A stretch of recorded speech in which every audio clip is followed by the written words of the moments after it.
and welcome to A Gentleman Talks, our series of one-to-one interviews with ladies and gentlemen about their life, their work, and their inspirations. All frameworked within our mission to make the world a more respectful, stylish, and gentlemanly place. And today, the perfect gentleman is honoured to have Tom Harrow with us. Hello, Tom. Hello, Zach. How are you today? Very well, thank you. Excellent, excellent. So, Tom, you run The Wine Chap. Tell us a little bit about The Wine Chap before we start chatting. Well, we're a wine consultancy, and best summed up by our mantra, drink wine, think wine chap. We want to be the inclusive service for everyone who likes fine wine. Excellent. I like this very much. To paraphrase Mary Poppins, we start at the very beginning, because it's a very good place to start. Tom, where were you born and raised, and what was your earliest influences in life?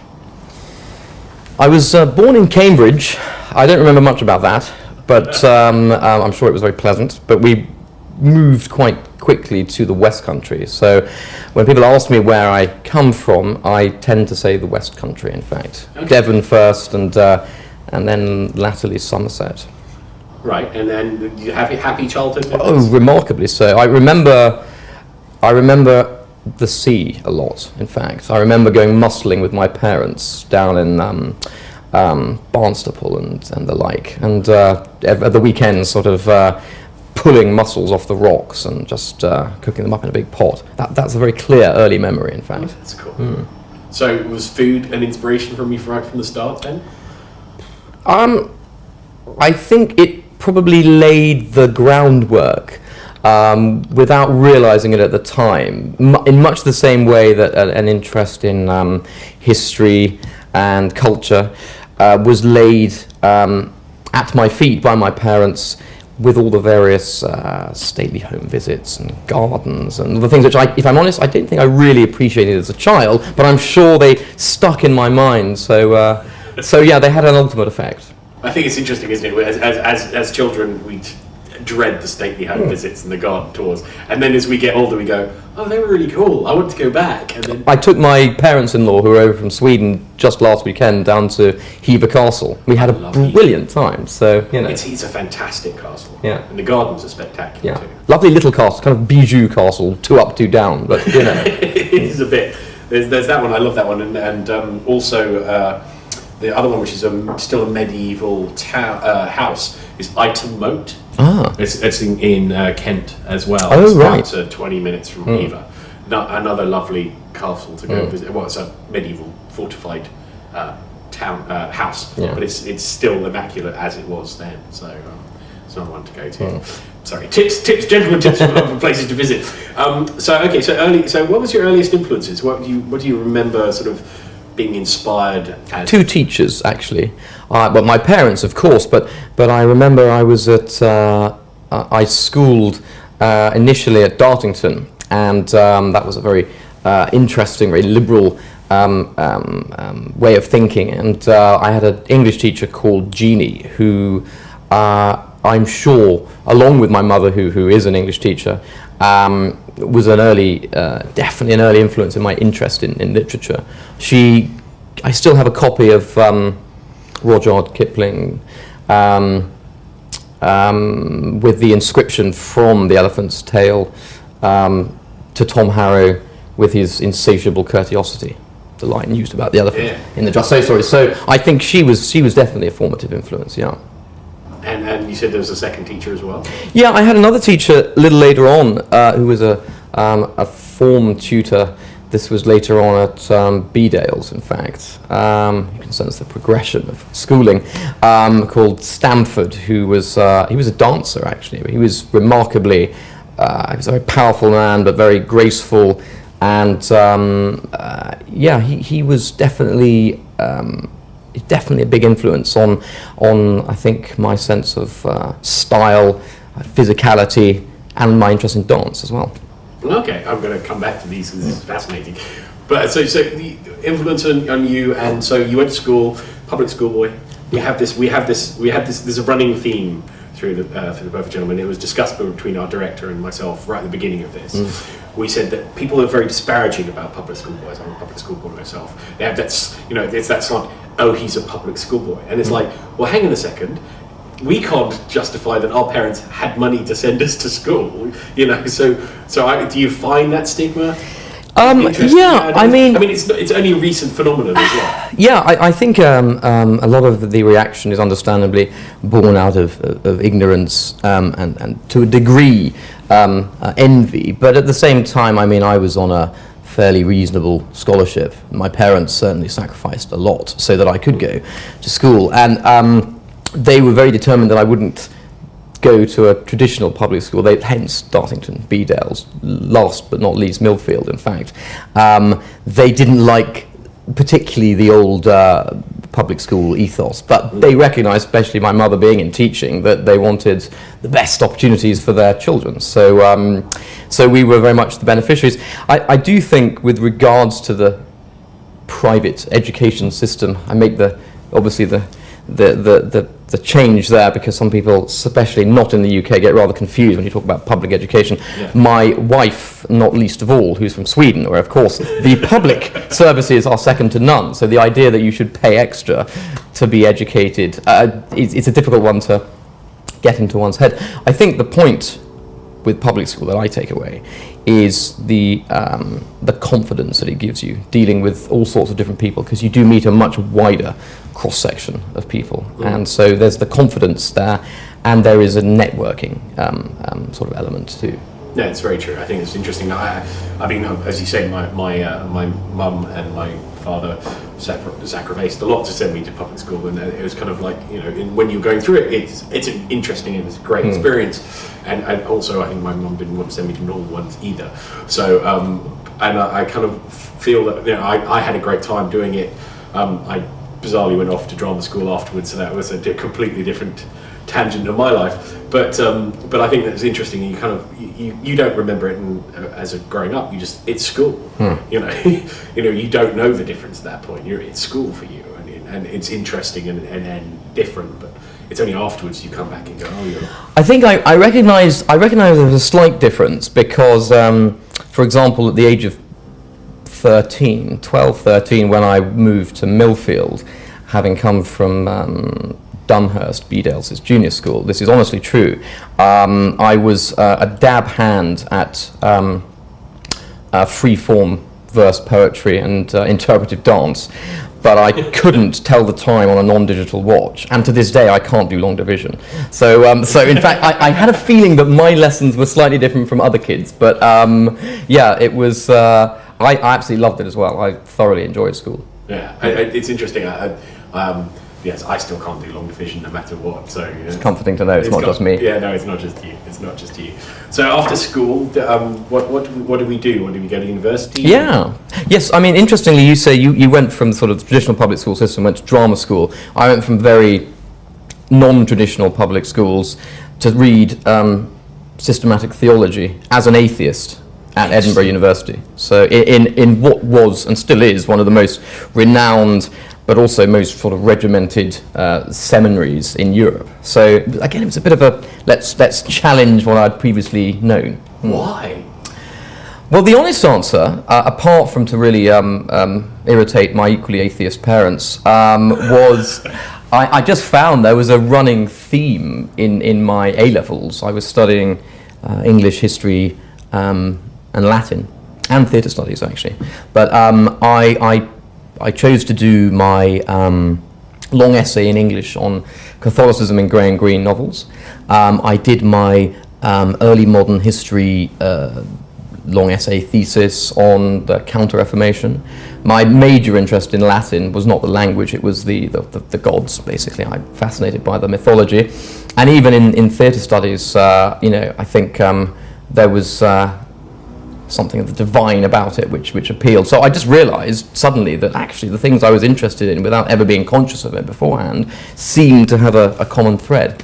Okay. Yeah. Oh, that's cool. So did you enjoy theology at Edinburgh? I loved it. It was a fantastic course. I had some amazing tutors, some extraordinary, diverse fellow students. Loved the town, the city. Sorry, I always forget that Edinburgh is in fact indeed a city. I also, of course, loved the 3 hours of tutorials a week that I had for the last 2 years being my sole sort of academic commitment. I rarely made those. But I have to admit, no, I was fascinated by the subject, and I did consider staying on at one point to further my studies, in fact. So, and what would that career path taking you down, do you think? Where would Tom Harrow be now if he continued theology? It's a very interesting question. I imagine I'd probably have had some late Graham Greene style Evelyn Waugh conversion and be a hardcore Jesuit. Either that or I'd have been beaten up by them. So that's pretty much it. The two routes. You'd be in the back room of the Vatican bank now. Exactly. Yeah, exactly. So no, and I think it was time for a change. And in much the same way, I'd gone from very liberal, left-wing sort of public school, education and upbringing to theology. I then joined the army, as you do. So excellent. Wait, what regiment did you officer, or were you Sandhurst? Yeah, I went to Sandhurst, and unfortunately I was invalided out with bust leg, basically. So too much rugby. No, probably too little, in fact. Flat feet, I think, ultimately. That is the old military. Yes. I always like to pretend I was, dishonorably discharged for sort of, insalubrious activity with, the commandant's daughter, but unfortunately, no, it was more mundane. So that was the end of my short-lived military aspirations. And what were you intending to do? Cavalry. Cavalry, okay. I very much liked the motto of being in time, if not on time. So yeah. Excellent. So after the short-lived military aspirational career, what? Wine beckoned. Yeah, I'd started doing some wine tastings. I'd done some wine tastings at university, slightly more so than the obvious student drinking. And I remember a friend of mine and I would save our pennies and once a week buy a sort of £15 bottle of Chateauneuf de Pape, which as a first year student is a colossal investment in booze. And I should have mentioned actually earlier at school we had a remarkable French teacher who only agreed to come and teach French if she could teach some of her favourite students wine tasting. So I got an early start at the age of sort of 15, 16 in fact. So I continued that through university. Whilst injured at Sandhurst, I started hosting wine tastings for the officers' mess. And when I left, I was sort of interested in pursuing that. I played around with journalism a little bit, despite the protestations of my father and mother, both of whom were journalists, and my father still was at the time, in fact. So, that route I considered, but then moved more into the wine trade itself. Okay. So I'm going to talk about wine a little bit later, because of course it's a big part of your life, what you do, and you're very passionate about it. But I've met you a few times now, Tom, and you're an incredibly dapper and stylish young man. Thank you very much. Welcome. When did your first sort of burgeonings of style come about to you? When did you discover that you wanted to be stylish, and sort of what was the first things that you kind of went, I'm going to go down this path? I think I was a late bloomer, actually. I mean, apart from the fact that we always hosted black tie dinner parties every weekend at a friend's house in my last 2 years of university. So that required a decent dinner jacket, and that also then required the ability to do up a bow tie, and then of course there was the choice of collars and cufflinks. So I think the end of the sixth form was the time at which I would probably say I started to take more of a conscious note of appearance and tailoring. And then I lived in Edinburgh, just down the road from Eden Ravenscroft, and also there was a Thomas Pink up the road as well, where they did factory seconds. So even as a student, I was able to kit myself out in some rather fine shirts. And I still to this day have a light herringbone tweed that I picked up in Eden Ravenscroft, which is a great treasure to me. So really that was the that was the sort of the beginning. And I have to admit, it's a terrible vain boast, but a friend of mine once pointed to me in the street. I think I had a cane at the time, and observed to some friends that there goes the best dressed gentleman in Edinburgh, which as a second year student I think was quite a very cool. Quite an impressive call. It's quite He'll never admit to it now, I can guarantee, but other friends have told me he said this. So. Oh yes, so you're holding him to account. A cane, I have a couple of canes. It's one of those things that you daren't carry around too much now. Yeah. It's one of those things. I miss them. I did have one for about a year and a half, probably about it was about 10, 15 years ago. I used to walk around with it everywhere, and the looks you get is quite spectacular. Yes, I think after a while the looks get so sort of hostile that you're kind of glad you do have it to defend yourself. becomes necessary adjunct. But I think as well, you know, getting involved at university with the sort of the officer training corps, very much began to get a sense of the military style. So the hacking jackets, lots of rather loud check shirts. It was always Prince of Wales collars, and very slender trousers, and of course the all-important R.M. Williams Chelsea boot as well, of which I had several pairs. And so that I for a time I was very much influenced by the military style, the cut of the military gentleman, especially the cavalryman, a little bit more dash, in fact. A little bit more dash, yeah. No, I have a very good friend who's an ex-cavalry officer, and he's a slightly older generation than us, and we were talking about, he's retired and he works in the banking sector now, and we were talking about his date, and he goes, dear boy, I said to him, what are you wearing on your date? And he goes, dear boy, what I always wear on my date. Navy blue suit, white shirt, regimental tie. What else would I wear? It's funny. You can always tell someone who's been in the military. Always. There's always a certain it's a cut of one's jib, but you really can. You can always see. It's normally the shoes.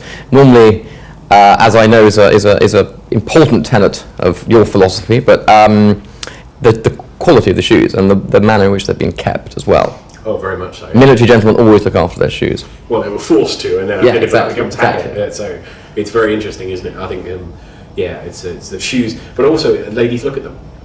This is one of what we had this discussion with a young man that we worked with, and I said, ladies will look at your nails and your hands and your feet and your shoes, and that will tell them a lot about how you take care of yourself and your clothing. And he was like, no, it's not true. There was 5 women around us at various points, and I went, what do you look at first? And they all went hands and shoes. And he was like, no. He was like, start polishing your shoes. And it's so amazing that you look now. You kind of go, oh, okay. No, it's absolutely true. I mean, I think I mentioned to you previously that my grandfather had said he had a fine collection of churches, and many of which he bequeathed to me, sadly. Rather small feet. So, but he always said, yes, you can tell an awful lot about a person by their shoes. And I don't think he was being necessarily snobby talking about it, but he was definitely talking about how one takes care of one's shoes. Is as you're saying, yeah. It's not spending the money on the shoes, though investment in a pair of shoes is different. We always talk about investment, but it's taking care of them, taking care of. Even if you can't afford the best suit or the best boat tailored suit or the church's shoes, the handmade shoes, it's taking care of what you have. That's important. I think in many respects your best clothes are not just heirlooms, but they're things you would want to be able to pass down to the next generation. Therefore, they need to be hard wearing and impeccable quality, really. Absolutely. So we started at university with the style. And then when you have a very distinctive, stylish persona, I think. When did you sort of come up with, I'm going to go get tailored suits. I'm going to take care of that stylish side of me. I'm going to go and invest in bespoke tailored suits, become friends with tailors, and that sort of thing. So I know you're good friends with a number of tailors. I think I think there was a conscious sort of recognition to stand out a little bit, and having sort of come out of the military, I was looking for a new style, if you like, and I've always liked bold colours. I don't like clashing colours, but I've always enjoyed bold colours, and I've always liked pink. The business wine chap is sort of burgundy, so it made sense to theme. This is actually the third wine chap suit, in fact. So I had a wonderful, very, very heavy industrial cord suit made by David Saxby. This thing was a remarkable piece of work. It stood up on its own. Honestly, he told me that he was the only tailor who could or would work with corduroy this thick. He said otherwise it was used for sort of furniture upholstery. And it's a glorious, deep burgundy colour with a fantastic lining, which was from another client of his. It was a distressed Chanel ball gown, which he was going to throw away, and he took it, had sort of cigarette burns in it, and he took it, beautiful kind of electric blue.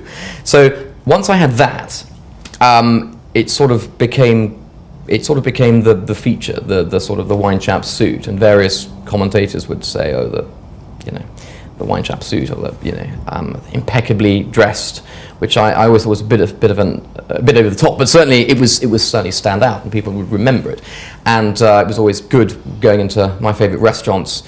People would immediately recognise you, so that's always handy. And then from there, I sort of realised, well, this is the theme. It works for me. It works for business, and gives me a great opportunity to explore the twin interests I have, but also the shared values of fine wine and fine tailoring. The two are. They live very much in tandem, and we even do a wine tasting which is called Perfectly Tailored Tasting, which we do with different tailors around London. So, excellent. I'll come on to the wine tastings later too. I've done that quite a lot. But it's interesting. So, did you sort of seek out tailors? Did you get recommendations? How did you get into the tailoring world? The reason I ask is very interesting because part of us is, a Perfect Gentleman is part of us is kind of, we want to make sure that everyone's stylish on any budget. Yeah. Because that's kind of important, and we believe that you can. We don't believe that you have to go, and if you can't afford a bespoke tailored suit, you don't have to.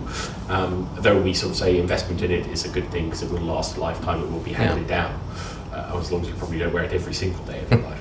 But what sort of got you, how did you start your tailoring journey? I mean, Jermyn Street was significant, and I think it was really establishments like Crombie. I used to buy a lot from Crombie, Dax, some of the sort of old school English tailors, and shirts. Shirts were always quite a big feature. Now I live in white shirts, linen or otherwise. And but then I used to have a lot of very, very bright, loud shirts. And in that vicinity of Jermyn Street, you'd then be looking around to accessorise. I still wore a lot of tweed at the time. I wear a little less now. Country tailors were influential in that respect. I do think David Saxby, actually, unquestionably, was a very formative tailoring influence, and there for those, well, for all of us on a budget or otherwise, in fact, he's a great person to seek out, because for me, you will often find some of your best pieces are vintage items, and I had a fantastic, still have it, fantastic Burton's Red Label from the 60s, white tie, in fact, which David sort of tailored for me. And whilst there, as I said, he started to put together other items I might like, either to have made or, of course, were vintage items. So I think that was my route into fine tailoring, was really probably more the vintage route, the second-hand vintage route. And, I mean, that was a great area to explore, rather than shelling out immediately for a new tweed three-piece. You can actually try out some second-hand ones at very reasonable cost, see the styles you prefer, the weight you prefer, and obviously ultimately the tailor, and then you can seek them out and see what they can do for you. So I do think that vintage route is quite an important opportunity. No, I totally agree. Nick and I frequently talk about trailing the vintage shops to find something, and then finding a tailor to alter it for you. Absolutely, perfect. And that's the way to do it. And even going to a off the peg company and getting it tailored for you as well. I mean, there are a number of alteration tailors that will do it, but I think you're right. Vintage is a fantastic way to go. I've got a fantastic vintage black tie jacket and white tie jacket that I have. And they have a lot more character often. Yeah. And one thing I think, I don't know if you find the same, but I find men particularly, unlike women, are not as good at mixing and matching. As in, men tend to have either a label they like or a tailor they like, and that's what they do. Whereas, females seem quite comfortable having some smart, expensive pieces and then mixing it up with sort of H&M and even Primark and stuff, and they still look extremely stylish. And I think men could take a leaf out of that book. You don't have to have everything made by one person or at terrific cost. The ability to mix up vintage, high street tailoring, it works. Oh, absolutely, I totally agree. I think you're very, very, very true and very right. I think, women do have that. Well, they have that knack, and men don't. Well, I always discuss this. I don't know what your feelings about it. I kind of say one of the reasons that we exist at the Perfect Gentleman is because men don't have that social framework of friends where they can go, look, I want to go buy this, what shall I go get, or do I look good in this? Yeah. Whereas girls will sit there and go, where did you get that? Oh, that's fabulous. Yeah. Did you? Oh, I could pair that up with my skirt and blah blah and all, and they'll have a whole discussion about their relative wardrobes and where they got them from, and they don't care whether it's cheap high street retailers to top end fashion labels. Absolutely. And guys don't have that conversation with others. Yeah, and sure, and as you're doing, to offer that a forum for that exchange is very, very useful, I think. It gives people the confidence to talk about what they want to wear and to get some more ideas, get some inspiration too. Absolutely, I think it's very interesting that the guys don't. And I mean, it's weird because with what I do now compared to what I used to do, and I'll see guys in the street and I'll go, I'll stop them now and go, yeah, you look particularly dapper today, and you watch guys go, oh, yeah, thank you, but they've obviously made an effort, so you want to compliment them for making an effort. The ones who haven't, on the other hand, well, yeah, right. There's more of them. I think my, fun enough, I'm probably, I've got a certain circle of friends who are much more comfortable talking about what they wear, and they're quite stylish. And actually, my business partner is Vogue.com's ex-food critic. So again, he's always had a particular style, and yes, it's. I must admit, I do find occasions when you'll just be standing on the tube and there'll be someone wearing, it's always jeans for me. I'm always fascinated by really well-cut jeans, and the temptation to say, excuse me, but where did you get those jeans? I rarely give in to it, mainly because of the British mentality of never talking to anyone on the tube, ever. Yes, sometimes I'd really like to know where you got those trousers from. Yeah, I've got over my very Britishness of that now. I was very bad about it, but now, I've taken the bull by the horns and I start approaching people for stuff now. I think you should too. Yeah, definitely. Definitely. So occasionally, though, on the tube, maybe not. Yeah. Depending on the tube you're on. Well, sort of Saturday, early hours of the morning, coming from anywhere near Oxford Street. No, probably not. Yeah. Invitation to a ball. Exactly. No, it's probably not a wise thing. Not a wise thing. So you're in a fabulous suit today. Who is responsible for this lovely piece of tailoring? Well, this is Timothy Everest, who's become a very good friend, and we do a lot of collaborations together, and hope to increase even more over the few years. And I met Tim through a mutual friend at an event, and Tim loves concept work and loves creativity and designing pieces for people for a purpose, for a mission, for a reason, and I think he suggested it actually, because I'd never been so bold to say, would you make me a suit? And he even suggested, look, I'd be interested in making a wine chap suit, that embodies the values of your company and, you personally. And so, as soon as he realized I was absolutely up for anything, the brighter the color, the more bold the patterns, the more, the more interesting, exotic the fabrics, then, it was blank canvas. And so we had a lot of fun doing various sort of planning stages and various fittings, and the suit slowly but surely came together. I knew I wanted a single button, and I wanted peaked collar. I had this idea about having the corkscrew pocket. So I mentioned that earlier. So that's the special corkscrew pocket, which sort of goes against the line of my ribs. So, because I'm always losing corkscrews. You put them down, they don't fit in a pocket, they bag out, whereas here it was just perfect. So features like that, features like the Dom Perignon crest on the breast pocket, the champagne lining, and of course the wonderful velvet trim, which is perfect for kind of mopping up stains or preventing them getting on your cuffs. So this was the first piece that Tim made for me, and it's really done the rounds all around the world, actually. It's a beautiful suit. Thank you very much. Beautiful suit, and I have to note also, you're wearing. I didn't wear it today. I purposely thought I'm not competing. I knew I was seeing you today, and I thought I'm not competing with Tom on the start stakes. I shall be subdued today because you're wearing one of my favourite items of clothing, which is a cravat. I love cravats. I am a cravat and pocket square nut. Those are my two things that I adore, and I think cravats are a totally underused piece of neckwear. Unquestionably. Now this I inherited from my father, not the cravat itself, but the love of wearing cravats. He has always worn cravats, even in the city or as a journalist. He very rarely wear ties. He would always wear cravats, and like him, quite hirsute. I am not a fan of neckwear. I don't wear ties, unlike my grandfather, and even on the beach you'd never see him out of a tie. But I like cravats. It's possibly a little warm today for one, but they complete an ensemble, and I think they also allow you into places where they normally have a strict tie policy, and you can get away with the cravat. Not everywhere. Mark's Club wouldn't let me in a cravat. They made me put a tie on. It was a fairly ratty old Hermes thing, which I ended up stealing as a result for their for being quite so rude. But no, by and large, yes, cravats are great. And the wonderful thing is they're very, very straightforward.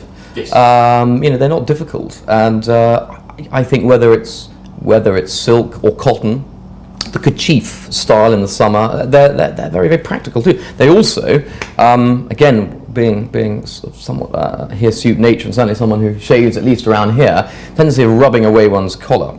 Cravat prevents that. No, absolutely, and I think they're lovely pieces of neckwear. I have a half dozen couple I've inherited from my grandfather, so I love them very much. I'm trying to instill cravat Fridays. Brilliant. So instead of dress down Fridays, Fridays have to be cravat. Brilliant Fridays. idea. Yeah. I think we should force the men of England, if not the men of the world, to wear cravats on a Friday. Excellent idea. Just to give them that stylish je ne sais quoi. Yeah.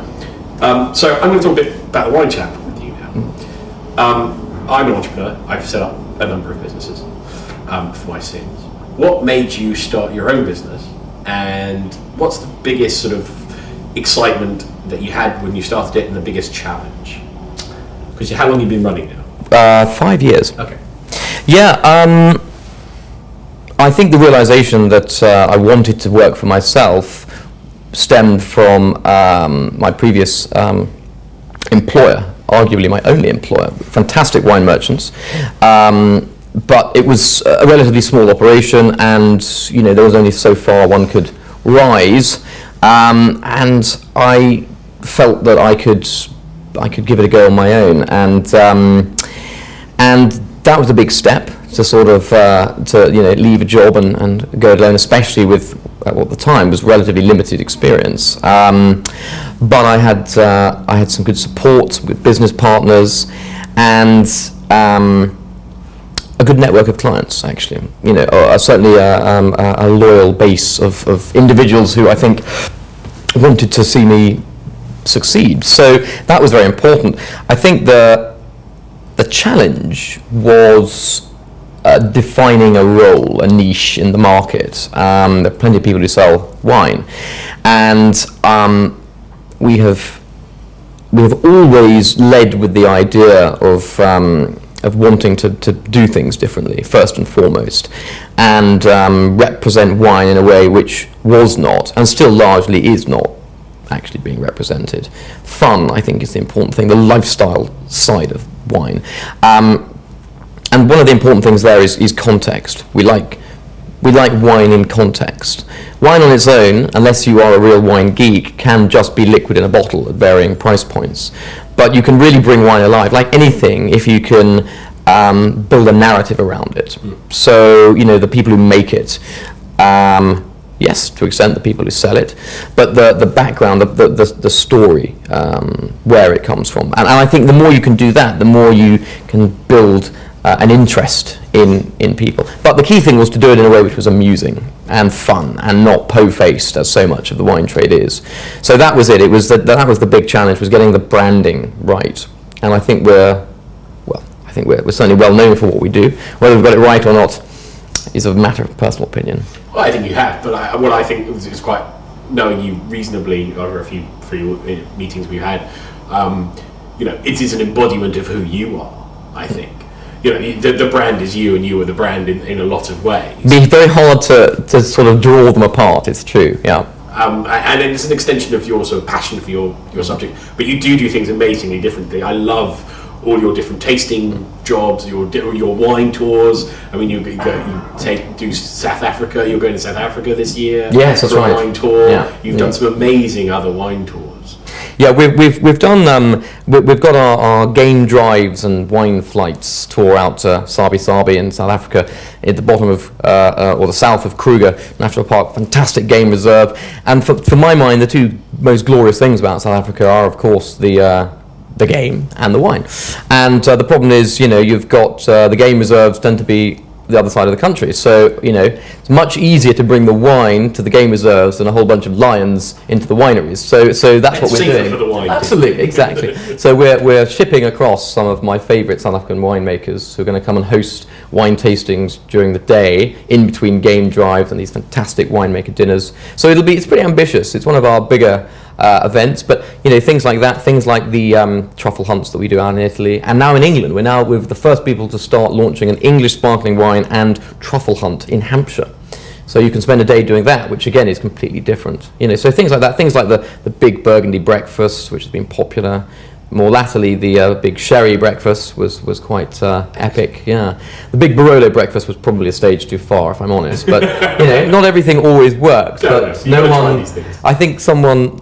That's right. It was Martin Orbach, who's the founder of the Abergavenny Food Festival, said in an introduction that Tom Harrow can never knowingly be accused of thinking inside the box, and I think that's actually quite a compliment. And I'd love people to continue saying that. I used that search engine, and when I was doing my research, and I was looking around, and you came up at the Abergavenny Food Festival doing a rant. Oh yeah, pandas. That's right. About pandas, which I personally love, because a very good friend of mine called Adam also rants about pandas and says pretty much the same thing that you do, which I think is quite spectacular.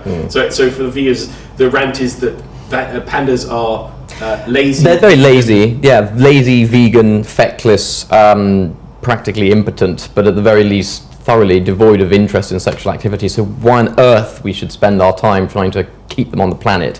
They're the ultimate sort of anti-Darwinian poster boy, ridiculous creatures.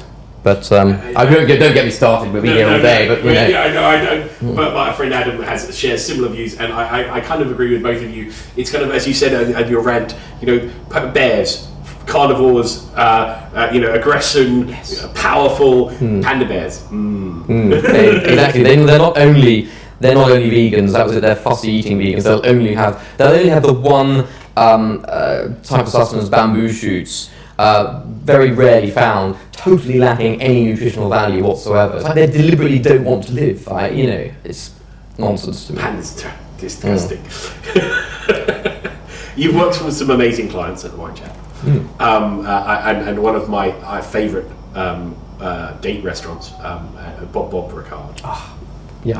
I just think, for those who don't know, it's an incredibly kitsch restaurant in Soho in central London, and it's hilarious. It's food's brilliant as well, but it's just one of those experience restaurants.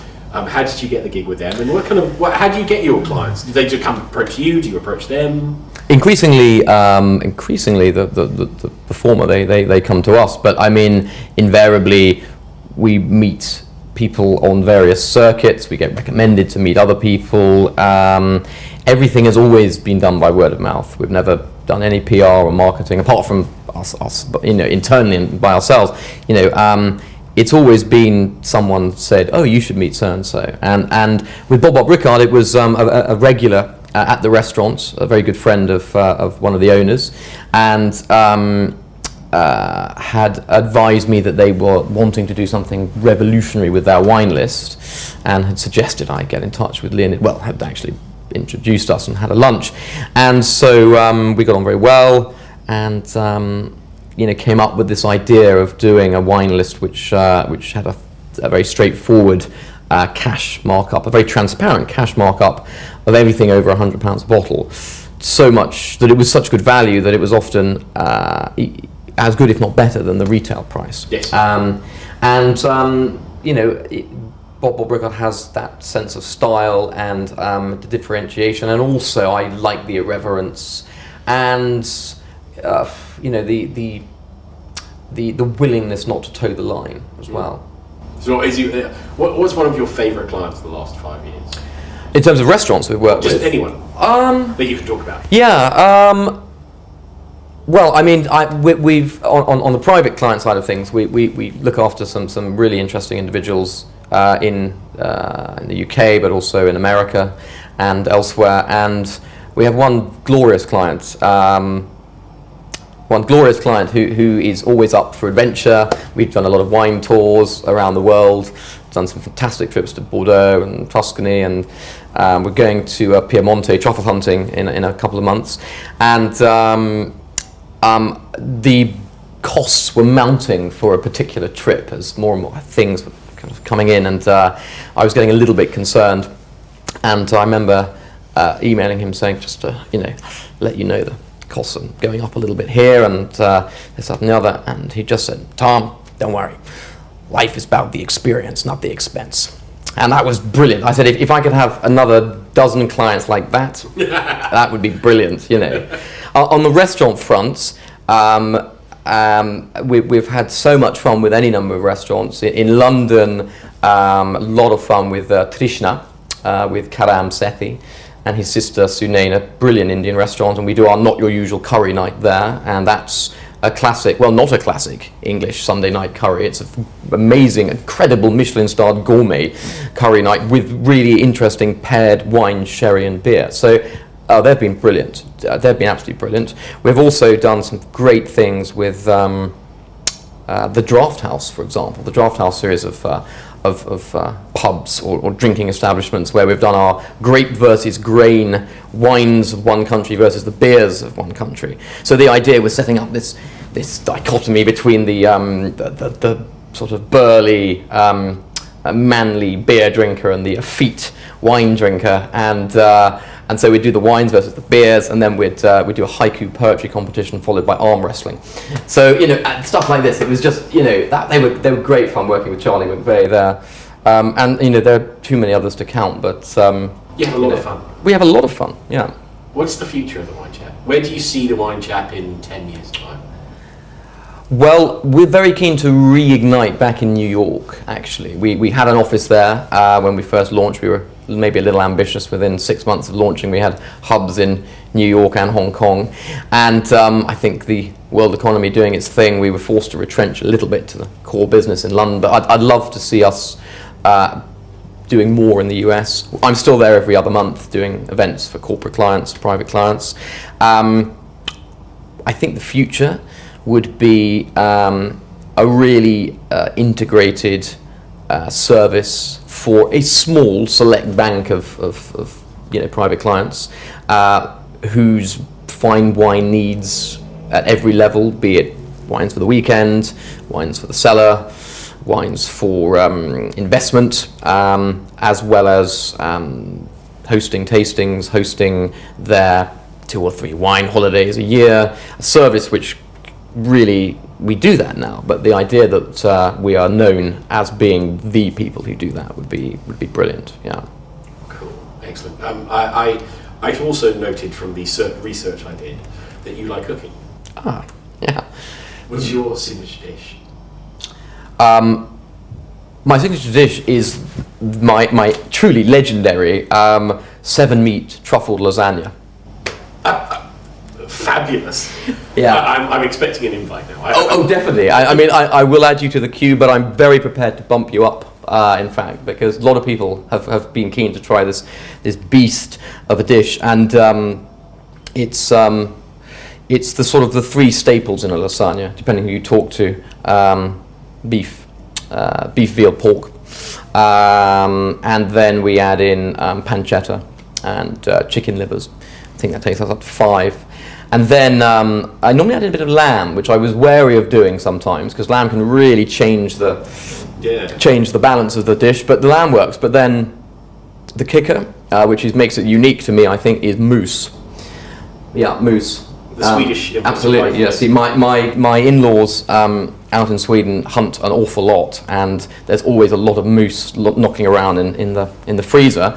So I will bring back big packs of frozen, recently shot moose meat, moose mince, and that just adds a fantastic, slightly gamey, but if anything, more beefy flavour. So that's the ragu, which is impossibly rich, and then layers of black truffles in between the pasta and the bechamel.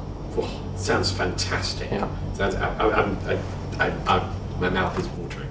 It's probably less expensive to take a group of friends, like 8 friends, out for dinner than it is to make this thing. Certainly, damn sight less time consuming. But it's massively time consuming. God, it takes forever. Yeah.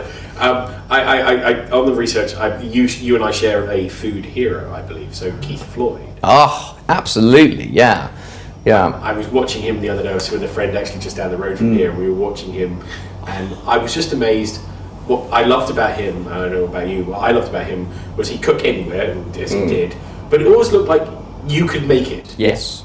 Whereas some chefs now, I watch chef cooking programs now, and it's so perfect, and you watch MasterChef and they make it in presentation, and you're like, no, really, honestly, it's about the taste first. It's like, I think, it's such a good point, because I think, Gore Vidal said of, what was it, he said that menus were the national dish of Americans, because no one cooks, everyone eats out. But I think one could turn on its head now and say, if not on its head, one could say correspondingly that cookbooks are the national dish of the British, because we buy cookbooks, we read them, we watch cookery shows, but then we go out and get takeout, or we buy a ready meal. I think too many, there is a dislocation between our sense of our foodiness and what we actually on a day-to-day basis cook. On the Keith Floyd front, though, I mean, yeah, he is definitely definitely not only an influence but a real hero. I know he didn't end particularly well, but still today his shows are so fresh and alive. And what I love about him is yes, the humour, but also that attitude of if it's worth doing badly, which isn't being flippant. It's the idea that give it a go. Yeah. And the fact that when he would make, I think it was a souffle or possibly an omelette somewhere in a French country, in a house somewhere in the French countryside, and he made it on camera, and the sort of elderly French lady in the house took one look at it and said, rubbish, and showed him how to make it. Now, how many chefs today would be happy to have their efforts rubbished on camera? And Floyd loved it. He said, fine, you show me how it's done. I mean, that's brilliant. I love that. That's brilliant. I think I'm suggesting that you and I, we go out and pitch a new TV show about that kind of thing. We go tour the world. Yeah. We'll cook. You can do the wine. I can do the gentleman aspects of the world, and we can go out and talk tailoring and food and wine with people and do it in a Keith Floyd style. It's a great idea. Definitely what the world needs. I think that's be a great TV show. Yeah. And the antithesis of TV shows today. Yeah, exactly. Irreverence, again, that's what you need. I'm up for that. Perfect. I'm up for that. We haven't got long now, so just a very quick 30-second minute bluffer's guide to wine. What would you say is, if you're know nothing and you hit the wine list, what would you say is your top tip? A really good tip, especially if you're in a very smart restaurant, is to, in advance, become familiar with the unpronounceable Burgundian appellations, because those are the wines which in power restaurants tend to sit on a list forever, because everyone's too scared of trying to pronounce them in front of their client, boss, potential father-in-law. So if you can get your tongue around things like Savigny-les-Beaunes and Penon-Veugelès, then you'll get them at a brilliant price with some maturity, and you'll look very good whilst doing it. Excellent. I like that tip very much. I think that's great. And now we'll go on to the questions.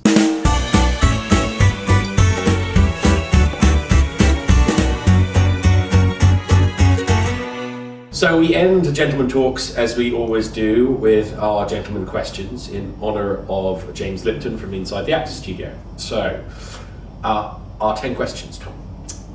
1. What makes or embodies a gentleman for you? Charm, generosity, style, and modesty. I think I'm very good at the first 3 and clearly not so good at the latter. We all have a journey. We all have a journey. What is the most romantic thing you've ever done? I had to get my wife to remind me of this, but apparently on our first Valentine's together, I took her up to Edinburgh and we stayed in a lovely apartment, and I gave her a copy of Carol Ann Duffy's collected works before she was so famous, and An Onion. The Onion being my favourite poem in that book, called The Onion, in fact, and it's all about how an onion is the most romantic Valentine's gift you can give a lady. It's worth looking up if you don't. No, I think it's very good. I know Carolyn Duffy, I think it's an excellent thing.